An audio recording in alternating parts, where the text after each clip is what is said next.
Hey guys, welcome to another Summoners War video.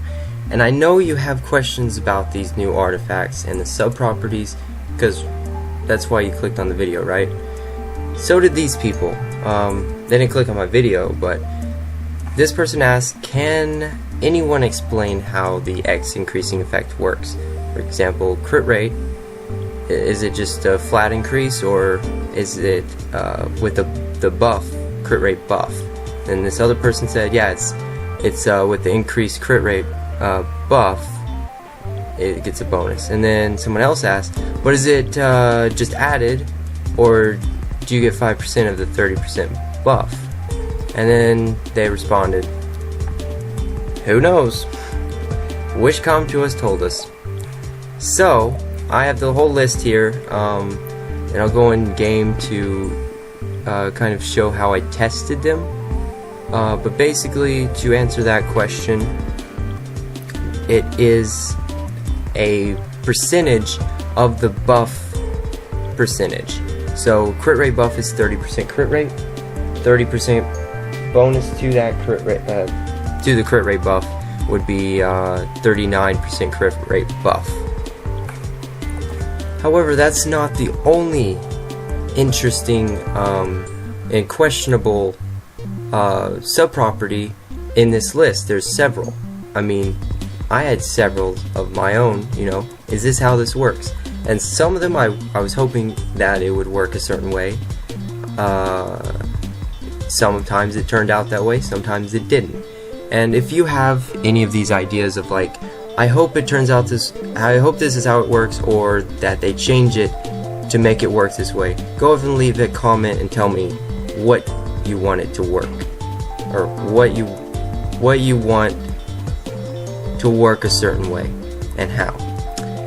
And yeah, we'll just get some discussion going and hopefully learn and kind of explore this update and figure out some ways to use these monsters and the sub-properties of artifacts. Alright, I've gone ahead and marked all of the straightforward sub-properties. If you see it on this list, you know, you can go ahead and pause and look, but basically the crit damage percentage, accuracy percentage for a specific skill, it's just added. It's that much percentage is added, just like if you were to see that stat on a rune. Damage increase, damage reduced is just multiple. So if you see increased damage by 20%, you just multiply the damage by 1.2. If you see it reduced by 30%, then you can just multiply the damage by 0.7. As far as down here, you see damage dealt by counterattack increase, bomb damage, all this is 15% max. It's just multiplied by 1.15. It's straightforward. If this condition is met, that the damage is counterattack, or the damage is from attacking together, it's multiplied by 1.15. Again, reduced crit damage. I assume this works how Camilla's passive works. If you receive a crit, the damage is reduced by 15%. Crushing hit damage multiplied by 1.2. So those are really straightforward. Shouldn't have any questions about them. Also, as far as these goes, you might be wondering, is this how it works? Go ahead and leave the comment if you are, but probably it does. Probably it does work in that context. Now I've gone ahead and marked the ones that work better than you'd expect, or at least like as well as you would hope with green, and the ones that don't work as you would hope or expect, more so hope, I guess, I marked them with red if they don't meet your hopes. And then the ones that are still blank are a little bit weird, right? So I can't just say this is how I hope it works. Oh, it did work this way, or it didn't. Kind of everyone's going to have their own opinion on that. So anyways, so for the green ones, recovery. any type of recovery. It's skill based, so skill 1, 2, or 3 It's one of those specifically, but if you use that skill and because of that you heal, whether it's life drain or it's a built-in heal or anything, you have increased healing. So that it works better than you'd expect because it works with life drain, it works with vampire runes, it works with the vampire buff, everything. The increased proportional lost HP, exactly as you'd expect.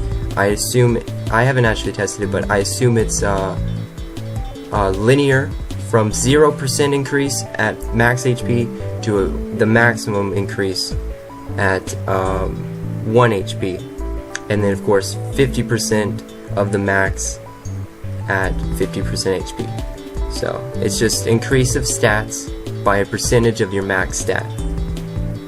Just like we'd hope.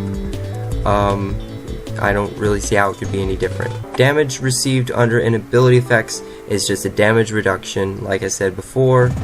Speed under inability effects is basically at a maximum of 30% increase. It's just a speed buff without having a buff on your monster, and it scales with speed buff as well. So that's really good. But yeah, those work how you would expect them to work. Now we can get on to the ones that are a bit more interesting. HP when revived, I would say it works exactly as you'd expect. When you're revived, your HP, it's like it heals you 15%, except I assume it goes through heal block, so it's more like a balance where it increases your HP, right? That's what it seems like. Pretty straightforward though. Attack bar increase is the same, but it's an actual attack bar increase, so it probably doesn't work in Necro. But everywhere else, I guess against the light panda, it would be reduced, right? But you can put that on a Perna, and when he dies, it's gonna come back with 15%, up to 15% increased attack gauge. So it works as you'd expect, I guess, but maybe you'd hope for something else. I assume it can give you an instant turn, so maybe that should have been green, but I just kind of wanted to talk about it a little bit more in depth. Now this additional damage is actually not that straightforward. It's somewhat straightforward. It's the same type of damage as Skogul, which means that it ignores defense, it does not crit, and it does not glance. It's flat damage based on your stats. But unlike Skogul's, it's on every single hit maximum damage. So if you have an AoE, you get the additional damage, the same amount, set amount. It's called fixed damage. The fixed damage on all monsters that you hit. So it doesn't matter if it's an AoE or not. It doesn't matter if it's a multi-hit. If you hit a monster 4 times, you're getting 4 times that amount of damage into the monster, and it's ignore defense. However, you can see the additional damage by percentage of HP is 1.5%. Skogul's second skill is 100% of his max HP. This is 1.5%. So you'd have to hit a monster 66 times to get right under the amount of damage that Skogul would deal in one hit. However, we're not comparing the additional damage here to a skill. You don't do that. It's increased damage when you use a skill. So how much more damage will Skogul do if we put this on him at max 1.5%? Well, of course it depends, like I said. If he's using that second skill and he hits one monster, he's going to deal 101.5% of his HP in fixed damage. If he hits 4 monsters, he'll hit each monster for 26.5% of the HP, of his HP. But for a monster that has a multi-hit, say a panda's first skill hits 3 times, it's going to hit for 1.5 percent of its HP each hit.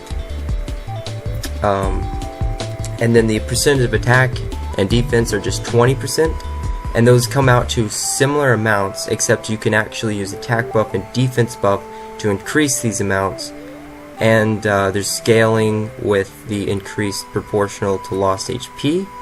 So there's ways to increase the attack and defense damage much more than the HP, essentially. But if you have really high rune quality, you can expect the base amount to be about 700 damage per hit. I think that's right. 50,000 HP monster would deal 750 damage additional per hit, while 4,000 defense would deal 800 damage, and 4,000 attack would be 800 damage as well. And to get even 700 damage per hit for speed, it would take a monster with 350 speed. So speed's much more difficult, but you can speed buff it. But that's with just one hit. So what about an actual skill, or maybe even a counterattack? How much damage can we expect to increase when using these additional damage sub-properties? Well, with example would be Skogul's second skill. We've been talking about that. If we get the maximum 1.5% of HP on Skogul's second skill, then you expect either 1.5% increase in damage for a single hit, single target. If there's 4 targets, you expect 6% total increase. And then, of course, Skogul's first skill is going to deal significantly less damage than his second skill, so that's going to depend, but it might be around a quarter or even more than a quarter increased damage.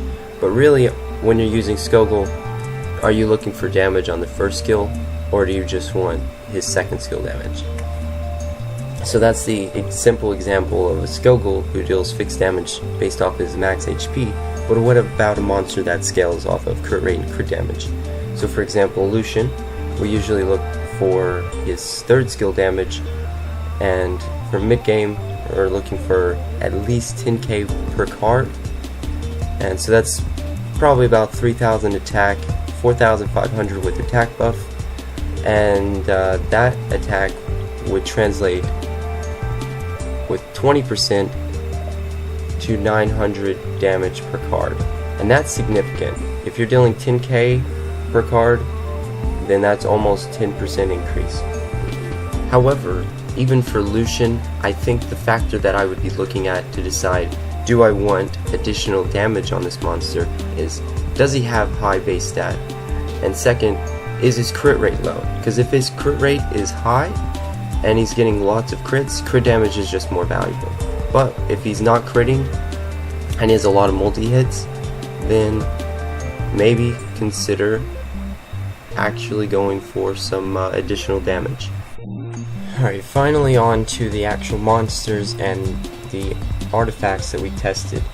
So first, I'll show you, I was testing the recovery effect on Tresar, because I was able to get his fixed damage to heal him with Vampire. Now, it's easy to test the recovery on any skill that heals because it's a fixed percentage, and lifesteal's the same way. It's a fixed percentage of damage you deal, so you just have to look at the damage and the healing and divide healing over damage, and then put on an artifact of recovery for that skill, and you'll see the increased amount of damage. And it is 10% of the healing increased. The defense increasing effect is just like any other buff increasing effect. You just put a defense buff on the unit, and it's more effective by 5% of the buff. Now there's some different additional damages that are very easy to test with Skogul or any type of fixed damage. This is the one that I used. Additional damage by 2% of attack. It ended up increasing the damage by about 30 or 23, I believe. And I tested it and it increases and decreases based on a unit's passive that is either on your team or on the opponent's team, and it increases on a unit that's branding, just like Skogul and Dressar's fixed damage on their skill 2. And I see the crit rate increasing effect on this artifact as well, so let's go look at the Lucian and the artifact that I was able to get for my Lucian to test the crit rate increasing effect. Now, it's a 9% crit rate increasing effect, so the question was, is that 9% crit rate, or is it 9% of the 30% crit rate? And to test that, I started out with 61% crit rate on the Lucian and used a crit rate buff, and he missed crits. So that meant that the 30% crit rate brought him up to 60 or 91 crit rate, and then the increased crit rate effect did not give him 9% more crit rate. So I brought him up one crit rate at a time until it got up to 68, and now he no longer misses crits. So that means only 2% is how much this 9% crit rate increasing effect gives a monster who has a crit rate buff. And last but not least, I used Bernard to test his speed buff with the speed increasing effect to see if it just increased his own speed buff or if it increased all of the units' speed buff that he puts on them. And it did increase his own speed buff. He was much faster with this artifact and his own speed buff than without the artifact, but it did not do anything for the other units that were speed buffed. So my conclusion for these buff increasing effects is that the attack buff, defense buff, and speed buff increasing effects will be good on the right units, because the condition is easy to meet if you're building a team around attack buff, defense buff, or speed buff, or if the unit buffs their own attack, defense, or speed. And if they already have a large amount of this stat, it's just going to be even better. Well, that's all I had planned for this video, but because the editing took so long, 2 new videos have been posted about artifacts by Island Grown and Jubagel. Now, of course, you've probably seen Jubagel's video. It's basically 12 minutes of him saying artifacts suck. And I think it's funny. I think it's good that he posted the video and said, you know, his thoughts. But there are a lot of good substats, and basically with 32 options per substat, it's hard to get a good combination. It's hard even without the rolls.